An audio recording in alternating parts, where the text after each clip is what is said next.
Hello, everyone. This is Clint Lanier, professor of rhetoric and professional communication, and today I'm going to talk to you about creating cover letters.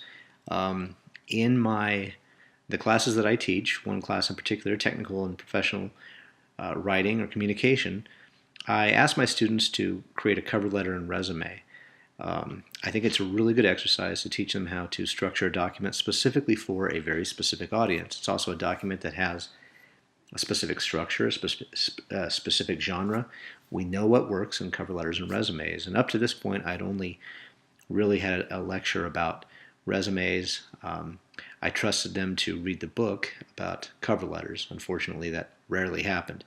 So today I'm going to talk to my students specifically about creating cover letters, about the differences between resumes and so forth. This is the information. This is how I want you to structure your cover letters for my own courses, okay? But generally, for anybody that wants to know about creating cover letters, I think this will be a really good resource for them as well. So we'll talk about the purpose, talk about the differences between resumes and cover letters. We'll go over what you need to include or what you should include in cover letters, and very basically how to structure a cover letter. And finally, I'll provide an example for you so you'll have a better idea of what it is you need to include when you structure these things. So what's the purpose? Well, first of all, understand that resumes are often only seen by people in human resources, if even that. Oftentimes, today more and more, resumes are really scanned into a database, and then when a position opens, the keywords within your resume are matched against the keywords in the position, and your resume gets flagged as one to look at. Then it's given to somebody in human resources. They scan it themselves. They don't really read it, and then they pass it on to a potential supervisor who also scans it, whittles it down to the top, however many, 10, 25, however many applicants that they prefer. So that's what a resume is done. That's what a resume does. So the resume is designed. The purpose of a resume is really to get you a job interview. That's it. It's not going to get you a job at all. But the manner in which a resume is looked at is very impersonal, and it's rarely seen by a supervisor. The cover letter is different, though. People in human resources, and certainly not the machines that are scanning your resume into a database, they typically won't look at a cover letter. The cover letter instead is going to be read by a supervisor. And this is what is going to differentiate you between any other person applying for a particular job. Imagine a potential employer or potential supervisor has a stack of resumes in front of him or her. These have been sent over by human resources as people who match the job ad that was put out. And so that potential supervisor is going to look at, let's say, 5 resumes. What is going to separate you from anybody else in that stack? You're all going to have about the same experience. You're all going to have probably the same education. You're all going to have probably the same GPA, maybe extracurricular activities, and so forth. What's going to separate you then is the cover letter. This is the opportunity for the supervisor to learn more about you, to get some insight about you, and see what you're like beyond this resume, okay? Also, the cover letter allows you to elaborate on experience, education, accolades, and characteristics that the resume does not allow you to do. A resume is merely a list of information, okay? It's very active voice, it's very concise and short and to the point. It doesn't elaborate on anything. You could say that you were a dog shampooer for 5 years, and it doesn't give you any sense of what that experience was like, merely that you worked in this one place shampooing dogs for 5 years. But the cover letter allows you to elaborate on that experience, perhaps what you learned from it, perhaps the reason why it's such a good fit with the current job that you're looking at, okay? And lastly, and this is probably most important, the cover letter allows you to provide examples of unprovable skills or characteristics. But the cover letter allows you to prove unprovable skills or characteristics. The resume does not. And this is something that I say time and time again to my own classes. Never put unprovable skills or characteristics on your resume. Never do that, okay? Well, so as a side note, let's define that. What are unprovable skills? Unprovable skills are those skills or abilities or characteristics that can't be tested. These are the types of things that people say all the time about themselves, or in all fairness, these are the types of things that job ads uh, say that they want. So, for example, you'll read a job ad for a computer programmer, and it says, must work well in teams. Okay, the natural instinct for 99% of my students is to put on their resume somewhere that they, quote, work well in teams. That's not something you can prove, okay? That's not education that you got. That's not training that you received. That's not an experience. That is an attribute, okay? That's saying this is a personal attribute of myself. A characteristic I have is that I work well in teams. That's not provable, and that should be completely left off of the resume. That's what the cover letter is for. The cover letter is for these places, okay? Now, when I say provable, what do I mean by that? Let me give you an example. When I went to work for IBM, when I applied for a job for IBM and I went on site to do an interview, I was given a test. They put me into a room and I was tested on things like computer programming languages, on editing, on writing, on a number of things. And this demonstrated that I know how to do the things I said I know how to do. So I could use the software programs they wanted me to use. I had the language proficiency that they wanted me to have, and so forth. Likewise, when I went to work for the Army Research Laboratory at White Sands, New Mexico, and I worked in the Technical Publications Division. I went there for an on-site interview. They put me in a little room, and they gave me an editing test. And they had me edit this document because that's one of the main skills I had to have for my job. So in other words, I was proving I knew how to do this. Similarly, I interviewed with Google, and on the phone interview, somebody came on and they began asking me questions about Java programming because Java happens to be a computer programming language I've taken classes in, I'm pretty proficient in, and they needed somebody that knew Java programming really well. So they asked me questions. What does a class mean, and what is an object, and just kind of basic questions. But it was to get an idea of how much I really knew about that, because I can say I know anything in the world, but I have to then prove that I know anything in the world. Okay, so things that I can prove, things like speaking foreign languages, proficiencies with computer software, mathematical or chemical formulas, programming languages, anything like that. Those are things that you can prove because they could very easily give you a test to have you prove that you know how to do this, do any of those things. Unprovable skills are things like work independently, enthusiastic, work well with others, you're positive and optimistic, you're a self-starter. Those are things that they can't prove those things, okay? You will never be able to prove those things on a resume or in a test, right? They can't give you a test to see if you are positive or optimistic. They can't give you a test to see if you're enthusiastic. I mean, what if you have a lot of caffeine before an interview and you're really upbeat? It doesn't prove anything, okay? The only way that employers can find out if you're enthusiastic or if you work well with others or if you're positive or optimistic is to hire you. And unfortunately, they don't want to do that. It's hard for them to take that chance because they invest so much money in a brand new employee.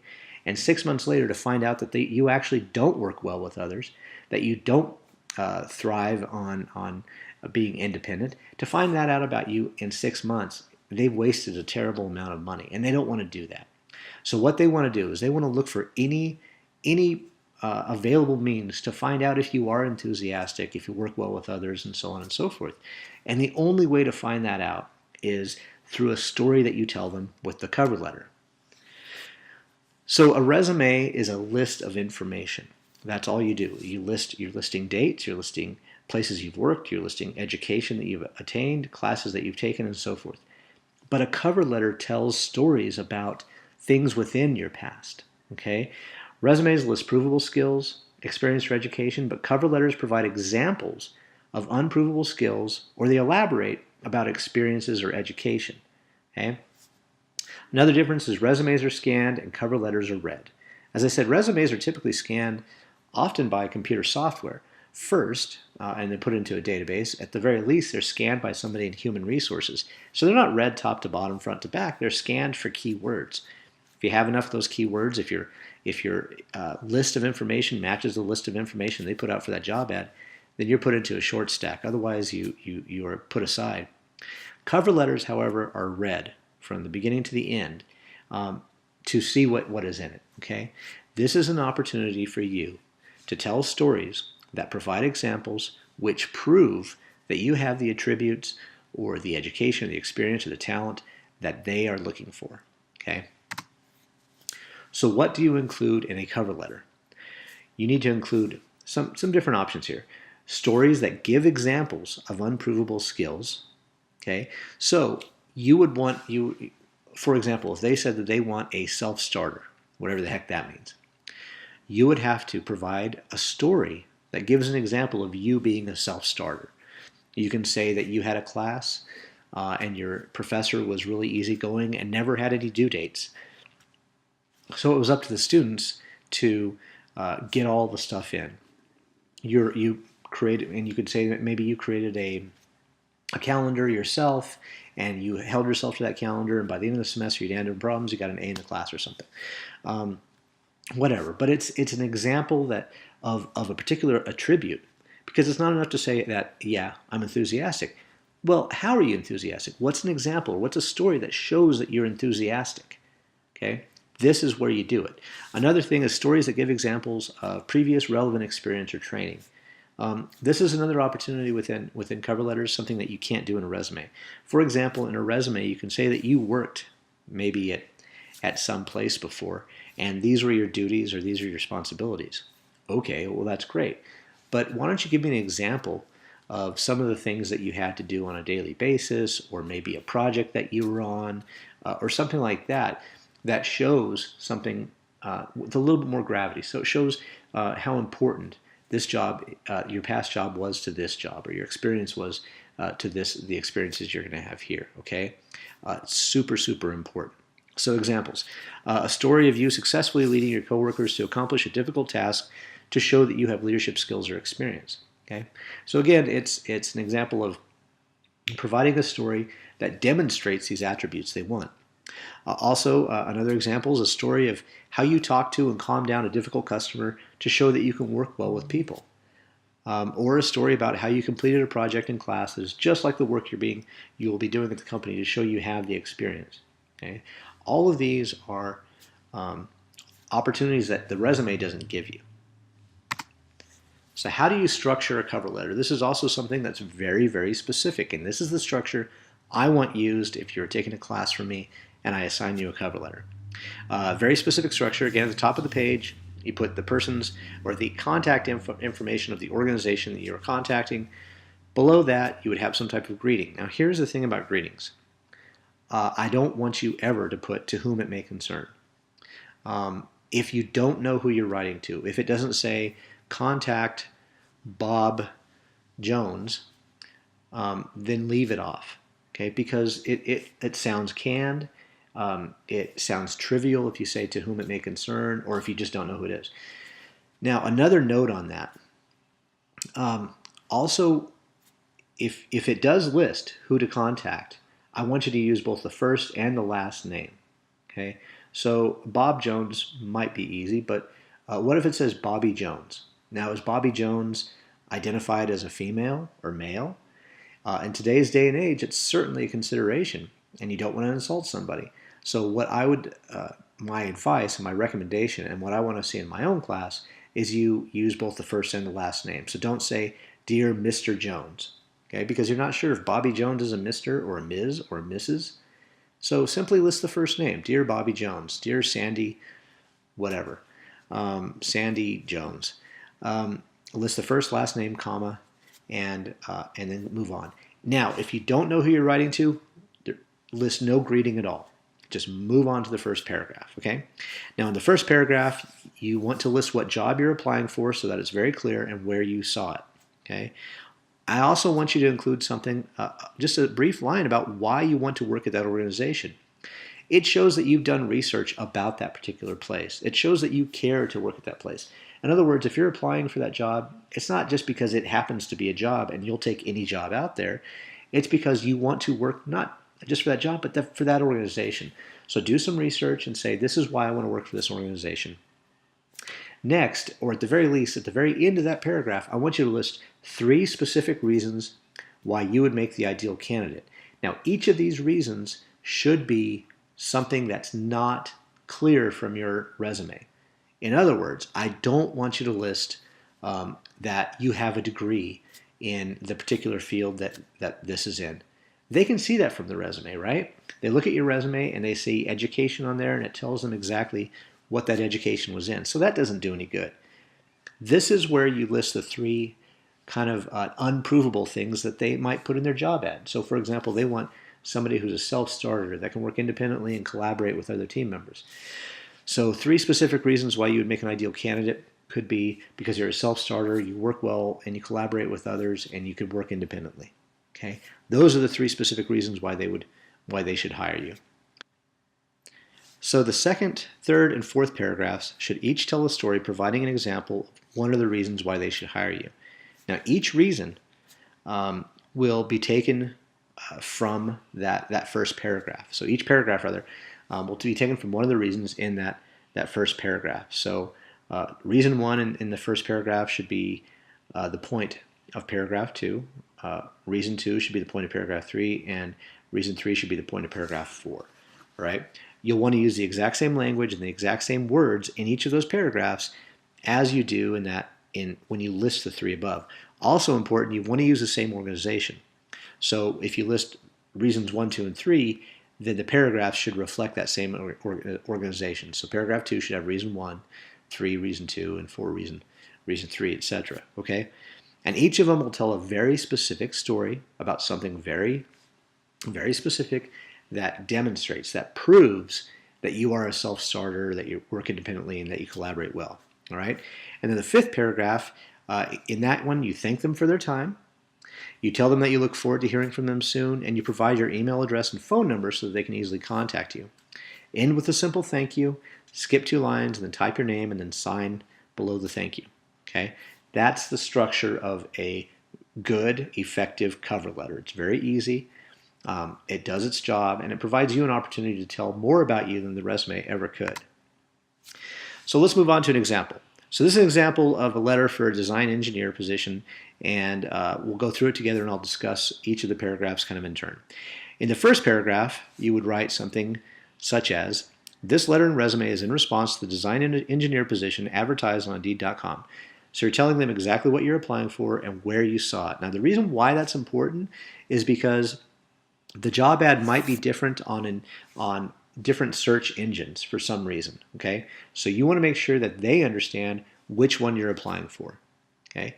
Next becomes why you want to work for that company. I am thrilled at the opportunity to work for Boeing because your legacy of innovative engineering and the steps you have taken to ensure an eco-friendly industry. That's why you want to work for them, okay? Now, it might sound canned. It might sound like you're trying to just impress them but that's what you're doing, okay? You want them to see that you've taken the time to at least learn a little bit about them before you get a job from them. Next comes the reasons why you should work there, or why they should hire you, rather. I think I would be an ideal candidate for this position because of my desire to solve problems, my ability to work with many different personalities, and my experience in aircraft design. Now, these first 2 items, the desire to solve problems and ability to work with many different personalities, those are not items that you can put in a resume, right? Because you never took classes in this, you never had training in it. These are things that come through experience or just through your personality, right? And then finally, my experience in aircraft design. Now that will be on the resume, but this gives you the opportunity to elaborate on your experience and tell how your experience directly matches this job. All right, so moving on, I want you to notice before we go to the second paragraph, I want you to notice the order here. Desire to solve problems, ability to work with many different personalities, and experience in aircraft design. So moving on, second paragraph. I have an intense desire to solve problems. And this was one of the things that led me to becoming an engineer. Now that was the very first reason in the previous paragraph. Look at the language we're using, desire to solve problems, used in both areas. The organization is the same. Okay, so now I have an intense desire to solve problems, and this was one of the things that led me to become an engineer. Now let's elaborate on that, and let's give an example that proves this. When I was only 12 years old, I remember my remote control car braking. I wanted to figure out why and how to fix it. So I took the entire car apart and found a wire in the circuit board had broken. I soldered it back to the board and the car worked fine afterwards. That is an example that shows that I have a desire to solve problems. Now let's elaborate on that a little bit more. This characteristic has also continued in college, where the projects that I completed demanded that I solve complex mathematical equations. I was never happy until I solved them, and this has led to a 4.0 GPA through all 5 years of my very demanding engineering program. So now I have a characteristic, a desire to solve problems, which we could assume was on the job announcement for this particular job. They wanted someone that had a desire to solve problems. So we're taking this characteristic, which you can't prove. Again, I can't take a test that somebody has a desire to solve problems, or I can't make a test to say that somebody has a desire to solve problems. All you can do it is through examples and experience. So here I provided an example, 2 examples in fact, that demonstrate that I have this intense desire to solve problems. And I will then transfer this over to the company should they hire me. All right, move on to paragraph 3 now. I have always been able to get along well with people who have different personalities or who come from different cultures. Again, the order in the very first paragraph was desire to solve problems and get along with people with different personalities. I use the same language as my topic sentence in paragraph 3. Okay. Next, I'm going to prove this through some type of example. At my school, NMSU, I was the president of the local student chapter of ASME, American Society of Mechanical Engineers. This job is often very political in that I have to mediate the desires of students from across the country and sometimes from across the world. Being able to communicate with them and bring them together for campus-wide or region-wide projects has been a wonderful ability, and I would look forward to using this ability in any workplace I end up at. So the inference here is that this person had to work with a lot of different people who had different personalities and different desires and different wants and needs and so forth, and was able to mediate among all these people to solve problems for everybody. So here we have, again, the characteristic, being able to get along well with people who have different personalities or who come from different cultures. That's the characteristic. Now I'm going to prove to you that I have it through this story. Boom, there you go. Okay. Now move on to paragraph 4. Finally, I think my experience with aircraft design would be hugely beneficial to Boeing. All right, so that's my thesis for this particular paragraph. Again, in the order that was in paragraph 1, this is the last reason why they should hire me. This is where I get to elaborate on something very specific that I did as a project in my education that a resume can't do. A resume, again, can't elaborate like this. So in the summer of 2017, I interned with Lockheed Martin and served on a design team for their hypersonic aircraft prototype. While I was not able to actually design the wing components, I was able to observe the work that went into their design and did assist the engineers in their calculations. So that's one story or one narrative that shows that I have this experience. Now, moving on, giving a second one. Also here at NMSU, I've been involved in the drone research program and have helped to design and test unmanned aircraft for the physical science laboratory. So there, I've been able to elaborate on specific experiences that I wasn't able to do in the resume. Now, the resume might have said intern, Lockheed Martin, or physical science laboratory, student worker, but it's not going to really tell that much. And it's certainly not going to connect, it's not going to explicitly connect that experience to the job that I'm applying for. However, I'm able to do that here in this paragraph with the cover letter. Then finally, paragraph 5. Thank you for the opportunity to apply for this position, and I hope you will consider my qualifications and experience in your search for the ideal candidate. So again, thanking them for the opportunity and so forth. I look forward to hearing from you soon and can be reached at example@example.com or by phone at that number. Thank you, 2 blank spaces, hopeful student.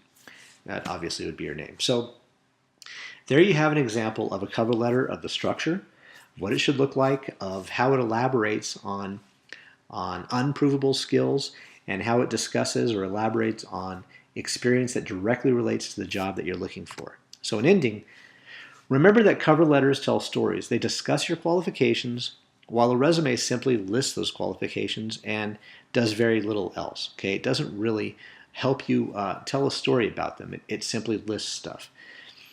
Cover letters give you the chance to put a human story behind the list of the resume. And people get to know you through your cover letter. That's the big difference. A resume is black and white, two-dimensional. It doesn't elaborate on anything. It doesn't separate you from any of the other people applying for the same job. A cover letter does, though. A cover letter puts your experience and your life into focus. It gives you the opportunity to really show them or demonstrate to them that you're the best or the ideal candidate for this position. Cover letters give you the chance to demonstrate that you have those unprovable characteristics that all employers ask for. All of them want self-starters. All of them want people that will work well with others. But how do you show that you're the person that has those skills? You can't do it in a resume. And it's not something that they test for. And employers are too scared to invest the money to find out if you have those skills or not. They need and they want to know ahead of time. This is your opportunity to demonstrate that you have these skills through examples, through the story of your life. Finally, it provides examples through things that happen in your life. So you prove things through stories. You don't just simply list attributes. A list of things, a list of saying you're positive, enthusiastic, a self-starter, none of those things will really help you in list form, but they will help you if you elaborate on them and you tell people what they actually mean, okay? Well, thank you for watching this presentation. If you have any questions and you're one of my students, feel free to email me for clarification. Otherwise, feel free and leave a comment below and I'll try to get back to you as soon as possible. This has been Clint Lanier, Professor of Rhetoric and Professional Communication on how to write cover letters. Thank you.